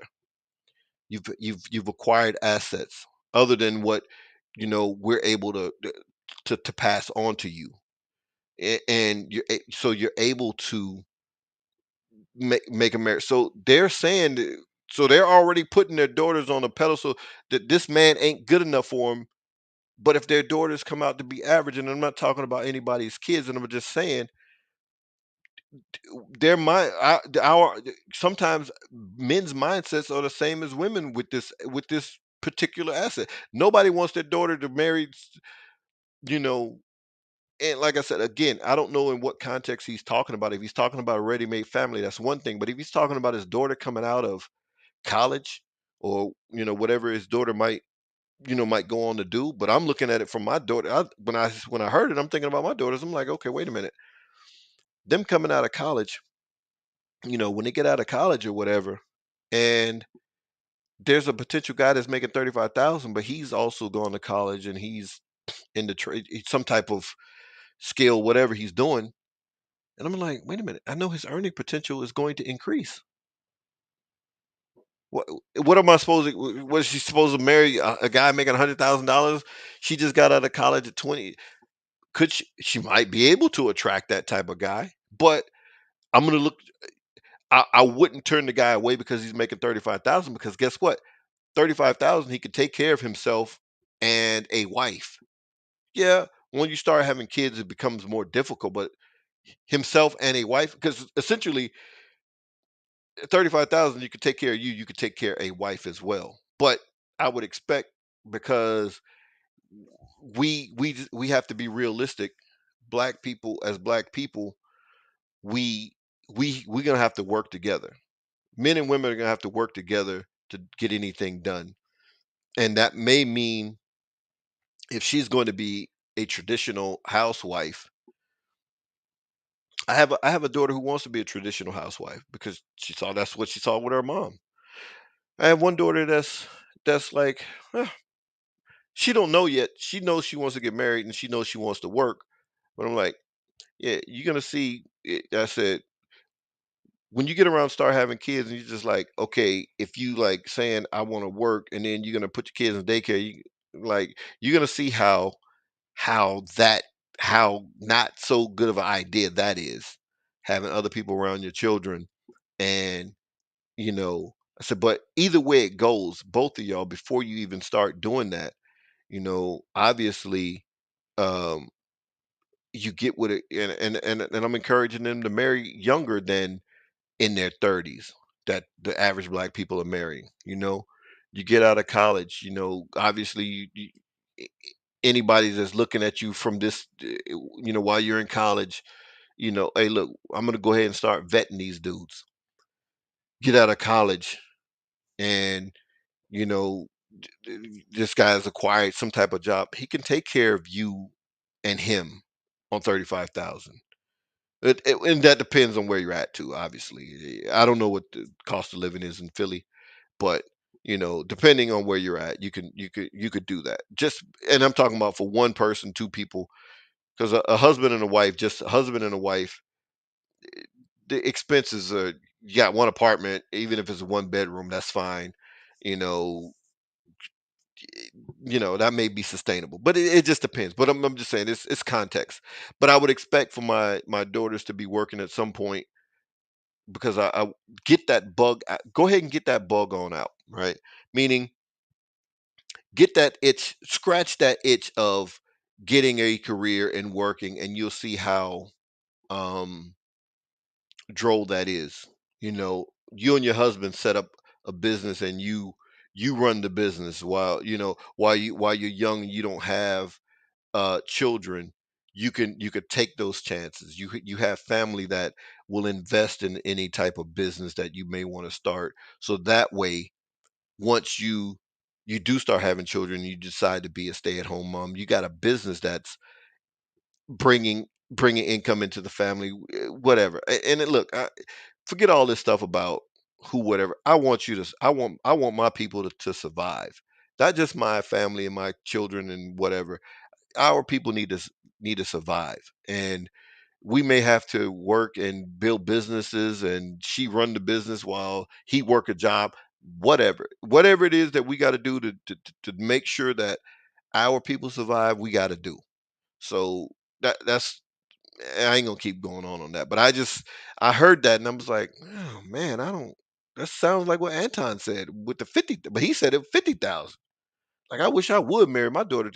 Damn, dude. And I said it in the video with Anton. I'm like, Anton, man, you had a wife and a child, and you got fired from your job and had to go stay at home with your mom. What you talking about, dude? Like, because you don't made some money now, and uh, million dollar Anton, now 50,000 is somehow not good enough for your daughter when you don't determine her value in the sexual marketplace. That is going to be those men who are her age and in the dating market that's going to determine that value. You can't just because you want to hey, $1 million man is gonna come marry my daughter because you want it. That man got to find her attractive enough and valuable enough to say, okay, you know what, I'm a marrier. That goes with all of us. That's just a pill we got to swallow. No pun intended. Talking about the red pill. Y'all got to get real. If you want a woman, do the things necessary to make yourself attractive to women. It's really that simple. Facts. And women got to do the same. Absolutely. And yes, I know he's particularly more hard on the men, but it's just that simple for the women as well. You want a particular type of man, you have to do the things that you have to do in order to attract that type of man. You can't come in here 200 pounds thinking you're going to get this man that has a plethora of women in far better shape than you. So both sides got to do work, and that's just the bottom line. If you need to get your money up, get your money up. If you need to get in the gym, get in the gym. If you need to learn how to speak, go to Toastmasters. Do something to make yourself attractive in the mating and dating space. But this demand that women be submissive and start accepting men who are earning $35,000. Y'all sound ridiculous. You And he's right. That part is the ridiculous part. A woman can't submit to you at 35,000 because you can't pay the cost to be the boss at 35,000. You just can't. So all the submissive talk, yeah, it needs to go. But again, they people erroneously attribute that to Kevin Samuels, and he never said that. sound just as ridiculous as the woman with 3 children, 3 different baby fathers, who's on Kendra G, saying she's looking for a single man who's earning $400K a year to come into her life. This is in the realm of fantasy. It's non existent, it does not exist. We have to get real and we have to bring this conversation into the realm of reality, right? You are not the prize, beloved. You are not the prize, right? I really, really, really need for you to understand that. You are demanding submission, and in return, you're giving poverty and talking about the young folks out there talking about struggle love. Yeah, that's a good one. You're demanding submission and in return giving poverty. Nobody want that struggle love. Y'all sound ridiculous. Y'all sound just as ridiculous as the women who give these delusional dating demands. Right? So as a man, you ain't going to be able to rest in your femininity. You're not going to be able to sit back as the prize until a woman comes, scoops you up, and saves you like a damsel in distress. Y'all got to get it together, right? So, replay gang, y'all jump in the comment section. Let me know what y'all think. Are delusional dating demands killing the relationship game? If they are, jump in the comments. Let me know your thoughts. Yeah. So yeah, that was a good clip there. He's right. So on both sides, there's some what you call it because because brothers experience a lot of things that Kevin Samuels might have said. They thought he was talking to them, and he was talking about high value men, and then he got a lot of pushback from that because brothers didn't want to hear that. Well, making money don't make me high value, and we absolutely know it does. Like, come on, man. Y- we know for the most part, and I'm gonna say for the most part, there are some delusional brothers out there. For the most part, most brothers understood if Beyonce wasn't with Jay Z, that we're not gonna be able to pull Beyonce. You know what I mean? It's just one for the celebrity status, you know, uh, but two, the tax bracket and what we look like, what we look like talking about. We make 200, $300,000 a year, and this chick is worth a couple hundred million. You know what I mean? We saw how that played out with Jeff Bezos' ex-wife, whatever her name was. She married the damn school teacher, divorced in it within a year. And I'm like, come on, eh, dudes are so out of pocket when the woman is the breadwinner, and you understand it. Even though she isn't the best looking woman or whatever, but that money inflates the ego of women way more than it should. But you're out of pocket when she got to pay for you. You know what I mean? Like Janet Jackson married that dude, the Hector Alonso, whatever his name was, that dude that was in what's that movie? Poetic Justice. He was in the mailroom. Ar- uh, uh, Joe Torre and Tupac was cracking on the dude. She married that dude. She got to pay for everything everywhere they go. Like, come on, yeah, it's not gonna last. But anyway, let me get to this last thing about the gender war that I was saying. With matter of fact, I don't even have to go through. I'm not even going to go through it. You just go to Twitter, search for Kevin Samuels, Andrew Tate, Tory Lanez, or whatever. Those three names. So many people were. Uh, I'll throw some of them up on the community tab. As a matter of fact, so many people were celebrating the death of 2022, the death of Kevin Samuels, Tory Lanez convicted, Andrew Tate arrested. You know what I mean? Like these people are here celebrating. So there is part of a gender war still going. Um, there's still afoot. So I'm not gonna go through a bunch of those. I ain't gonna waste your time even polluting this live stream with some of that foolishness. Trust me, it's there. I was like, Kevin Samuels he would trend every other month for this past year. And for someone that's passed 7 months ago, he's still on your mind, you know, um, kind of shows the impact that he had, good, bad, or indifferent. And again, like I was saying, I when I made that live stream, I said we don't know how this thing is going to play out. We're just going to have to, um, we are just going to have to watch it play out. Um, you know, and I never, obviously, nobody's granted, tomorrow. We could all, go in the next minute or whatever. We don't know when we're going to die. But yeah, I didn't kind of see it playing out that way. And I was like, hey, he's just gonna have to run his course, you know. But what we do see in the aftermath, all the people who were saying that Kevin Samuel stole their content, none of them have blown up to the degree that Kevin Samuels did. I mean, and that goes from everybody. I mean, like I said, Angry Man was saying it. Alan Roger Curry, who passed away also, but he didn't blow up. Who else? Jason Black. He has the business, the business show. It hasn't blown up, but Kevin Samuels is stealing all of your content. Um, and again, we see the dating shows out here. They're not as effective as what Kevin Samuels was doing. We have Kendra G, obviously Kendra G Live, where she does the mating and dating. She will have people call up, men or women. She'll accept on her Instagram Live or YouTube or Facebook or wherever she does it, and they will call up, and then she'll go through a list of questions. You know, age, what are they looking for?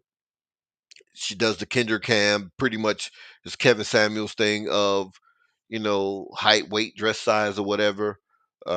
She'll have the women do Kinder Cam to see the bodies and all this kind of stuff. Um, she will ask her what they're looking for, and then why would anybody, want to get with them.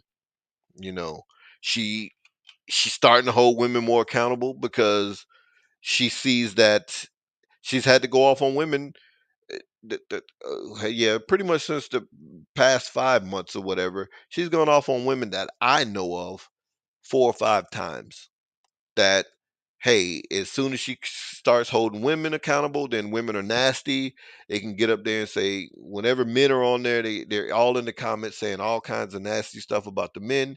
But doing as soon as she starts to hold women a little, the least little bit accountable, then it's people going off on her, women coming up with attitudes. She's having to check women on the show live, um, and again, I mean, he's right about the delusion on both sides, because we're seeing it live on Kendra G. Now, there's another show, the Pineapple Show with I don't know the girl's name.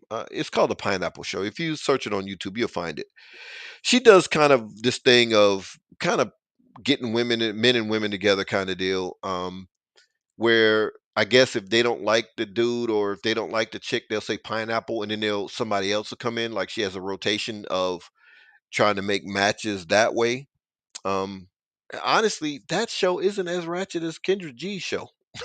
I'm saying, like, it's crazy. I think her name is Melanie something. Not Melanie King, but Melanie something. But anyway, that show I've seen a couple of episodes, and it isn't as ratchet because one of the big episodes that came out is when one girl. It was an astrophysicist, and women were like, "Hey, the guy was cute. He looked good. He was an astrophysicist, and all this kind of stuff." And the girl said pineapple, and it was like, because he was boring. And women, and of course, dudes was like, see, look, even an astrophysicist is being accused of being boring, or, i.e., being the geek or the nerd or being the square. He isn't cool. So then women pass him up, you know. But so you have that show, that's trying to get people together, and the dating stuff is all over the internet, and the proverbial genie is not going back in the bottle, meaning Kevin Samuels might have died, but like the brother Alan Obi, oh, and I'm going to mention his show too. The brother Alan Obi from Kevin Samuels started this conversation. Um, you know, Kevin Samuels started the conversation. It's certain things that, men are understanding that, hey, we have value in the relationship game. We don't just have to accept anything. And from what it seems to be here, that women still are not trying to compete now. Like I said, I was thinking about Ashanti, because Ashanti was uh this is crazy. See, women are. This is where the delusion is going to come. Even for Ashanti, this is delusional. Yes, yes. Can she have a baby still at, what is she, 42, something like that? I think she's 42. Yeah, she's 42. R&B icon is 42. Is it possible for her to have a baby? Yeah, but she's gonna want a dude that's in her tax bracket, and then she's what, whatever people want to call her, 8 plus, adjustable 6, whatever the 8, whatever the scale they want to put on it, 7, 8, 9, whatever. Some dudes will say 10. Think she's gained way more weight than she that looks good on her at this point, but she's gonna want to do who? She's gonna have to have, let's for the sake of what you she's got to have a Nelly. Now, is a Nelly gonna want to get with her when he can get with the 20-year-old version of her? Nelly can get with the 20-year-old version of her now. So why would Nelly want to get with the 42-year-old version of her when he's had the 20-year-old version of her? You know what I mean? And that's kind of how we're gonna have to look at it. But she's only going to do it with the right person, meaning he has to be in her tax bracket. He has to be all those other things. He has to be good looking, 6 feet tall, and all these other things. Got to have swagger. All these other things that, um, there's lots of guys that want to be my baby daddy, and they've tried. Like, so at least she was smart enough not to get pregnant. I'll give her that. But to try to wait to 42 now, and I'm gonna start slowing down to start a family. Like, are you insane? Like, come on, lady. I mean, this is some of the delusion out here, but because she looks how she looks, There'll be a simp somewhere if she accept him. Um, well, then again, I won't say he a simp. Now, the dude who got Superhead pregnant, that's the simp. But I guess the dude getting with her won't be a simp. But it's just, are you gonna be? Is she gonna be able to find what she's looking for? It's gonna be hard, but and the only reason why it's hard because she's 42. You're like, man, dudes are more apt to, like she said, get her pregnant, but I don't know why they would, I do know why they would do it. It's Ashanti. I mean, hell, but anyway, just delusion out here. But can this parent crisis be solved? Sure, it can. Any man-made problem can be resolved by men. If men created the problem, men can resolve the problem. So yes, how can it be resolved? I think, again, as the brother stated, the great negotiation. When people are coming to the table, we have to be honest about, at this particular point in time. I'm not talking about any other point in time in history. Um, you know, we have to be realistic on both sides that a compromise is going to have to be made. And right now, who has more of the leverage is the men. And it's not about just, yes, men can go abroad and get married or go abroad and date or whatever it is. And again, black men are already getting married more than black women. So it isn't just about dating or having sex. It's already about marriage because black men are doing it more already. So black men obviously want to get married more than black women because they got more marriages. It's simple. It's simple. So we got to focus more on where the bigger portion of the problem lies. Yes, men have issues still. Black men have issues. Yes, in the sense of uh, earning potential.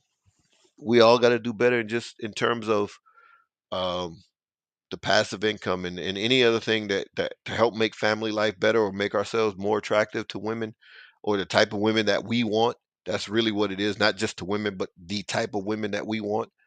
But it just does not seem that black women feel that they have to do that at this point. I don't know what's going to make them change to do it. I don't know if it's a thing of more men not dealing with them. I feel that is, or I believe that is one of the, it's probably going to be not just necessarily as a punishment, but I mean, for the short term, if you want to get married, you may have to get black women from somewhere else in the diaspora. I mean, that should be, and that should be okay with anybody that's Pan African. They're still black, or African or whatever. But um, if these women think they're better than their counterparts, and they don't want to do the work to attract them in, because they got to do the same thing. They got to acquire the things that, you know the type of man that they want, um are looking for. That's simply what Kevin Samuel said. I mean, and again, I don't and I get it, and I know Omar Wally has a problem with that submission part. I don't That doesn't have to be that. That's gonna be determined on any particular relationship. Just at the end of the day, Kevin Samuels was like, "Hey, make a deal. Women, men, women, find somebody, make a deal. At the end of the day, make a deal. Not about arguing about who's being submissive and this, that, and the third. But look, you have to acquire some of the things that the type of men that you want in a woman. And once you do that, make a deal." And that's really the only way it's going to be solved. Again, if Omawali has that historical analysis of any Africans anywhere in the history of the planet that has seen Africans to where their women thought they were better than them and didn't want to pair with the men of their group, and how did they resolve it? That's the clean glass of water, if you will. That that uh that treatment plan, how did they resolve that issue there? But again, would it have to be adapted for Europeanized Africans? Sure. Because will they accept it if it's in terms of something that is not recognizable, that we don't recognize or they don't recognize because I'm married, but whatever. Um, you know, then it's gonna have to be something that's gonna be palatable as well, because it may be the correct treatment plan, but hell, if it's not palatable to people, this is why he was so effective. He made it palatable. Yeah, you may his people may criticize him and say, "Hey, it was European," but damn, we're Europeanized. The majority of the people that called in weren't African centered. They were, I never understood that criticism. I'm like, but damn, the majority of the people calling in ain't Afrocentric. So why wouldn't he why would wouldn't he appeal? Wouldn't he try to appeal to the majority of what people are? So the majority of you know because I would say I would gather, I don't know the number, but you know Pan African nationalists, that's what Omawali is. I would think that they are the minority in the black community in the United States. I would just gather that they are the minority. So when if your treatment plan is going to speak to Pan African nationalists, are the majority going to accept that when that probably isn't going to be palatable? I don't know. It's just thoughts just from my analysis of just like, well, the reason why Kevin Samuels, it's clear why he was effective, because the majority of the people found his take palatable. And hell, even there was a good portion of the community, and I'm not saying the majority of the black community. Let me rephrase that. I'm sorry. Uh, uh, uh, um, a good number of people found his material palatable. Now, I can't say it was the majority of the people, black people, because hell, there's still some people who don't even know who he is. I was seeing that on Facebook, like, who is Kevin Samuel? Like, holy crap! Are you on social media? But damn, do you pay attention to anything? And I ain't saying you got to be on here every day to even know who he is. I was tripping when my mom was like, hey, because she heard when he died, or because it was all on the news. I'm like, you watch the news, you're like, you saw it, hell, CNN and all these places was covering his death, and even my mom was like, "Man, you heard of Kevin Samuels?" I'm like, "Yeah, okay, I know who Kevin Samuels is." You know, but and my mom is what 70, 72. Anyway, so but anyway, I ain't gonna keep talking, man. But hey, look, man, if you guys are going out, it's New Year's Eve, 2022. You guys, man, have a safe, make it safely home. Whatever you're going out and doing, be safe doing it. You know, I'm gonna be right here chilling at home with the family. And obviously I hope next year is a prosperous year for everybody. That the family grows and the family is successful and prosperous, and in whatever endeavors you um, aspire to. But anyway, peace, Rebel family.